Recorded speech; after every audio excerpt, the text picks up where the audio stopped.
രണ്ട് രാജാക്കന്മാർ അധ്യായം 25. ബാബിലോൺ പ്രവാസം.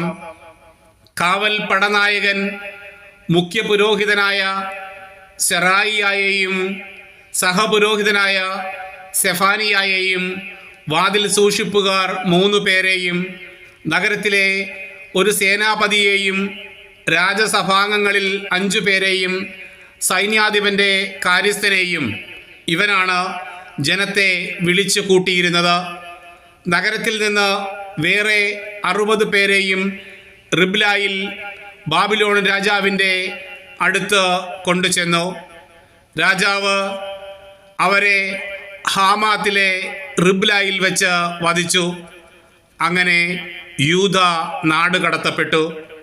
ബാബിലോൺ രാജാവായ നബൂഖദ്നേസർ യൂദായിൽ നിർത്തിയിരുന്ന ജനത്തെ ഭരിക്കാൻ ഷാഫാന്റെ പൗത്രനും അഹിക്കാമിൻ്റെ പുത്രനുമായ ഗദാലിയായെ ദേശാധിപതിയായി നിയമിച്ചു.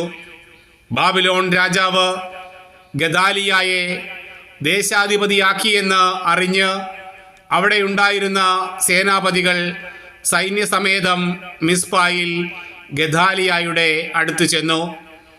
അവർ നെത്താനിയായുടെ മകൻ ഇസ്മായേൽ, കരേയായുടെ മകൻ യോഹന്നാൻ, നെത്തോഫാത്യനായ തൻഹുമേത്തിൻ്റെ മകൻ സെറായിയ, മക്കാക്കിയൻ്റെ മകൻ യാസനിയ എന്നിവരായിരുന്നു. ഗദാലിയ അവരോടും സൈന്യത്തോടും സത്യം ചെയ്തു പറഞ്ഞു: കൽദായ അധികാരികളെ ഭയപ്പെടേണ്ട, നാട്ടിൽ താമസിക്കുവിൻ. ബാബിലോൺ രാജാവിനെ സേവിച്ച് നാട്ടിൽ താമസിച്ചു കൊള്ളുവിൻ, എല്ലാം ശുഭമാകും. എന്നാൽ 7-ാം മാസം രാജകുടുംബാംഗമായ എലിഷാമായുടെ പൗത്രനും നെത്താനിയായുടെ പുത്രനുമായ ഇസ്മായേൽ 10 പേരോടൊപ്പം മിസ്പായിൽ ചെന്ന് ഗദാലിയായെയും കൂടെയുണ്ടായിരുന്ന കൽദായരെയും ആക്രമിച്ച് വധിച്ചു. കൽദായരെ ഭയപ്പെട്ട് കുലീനരും താഴ്ന്നവരുമായ ജനമെല്ലാം സേനാപതികളോടൊപ്പം ഈജിപ്തിലേക്ക് തിരിച്ചു.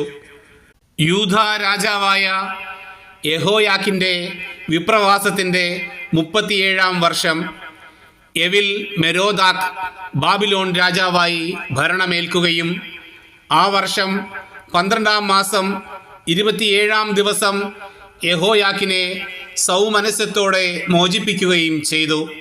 രാജാവ് അവനോട് കാരുണ്യപൂർവ്വം സംസാരിക്കുകയും ബാബിലോണിൽ അവനോട് കൂടെ ഉണ്ടായിരുന്ന രാജാക്കന്മാരെക്കാൾ ഉയർന്ന സ്ഥാനം അവന് നൽകുകയും ചെയ്തു.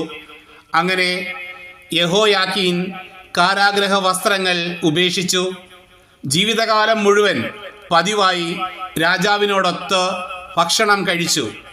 രാജാവ് അവന് മരണം വരെ ദൈനംദിന ആവശ്യങ്ങൾക്ക് പണവും നൽകിപ്പോന്നു.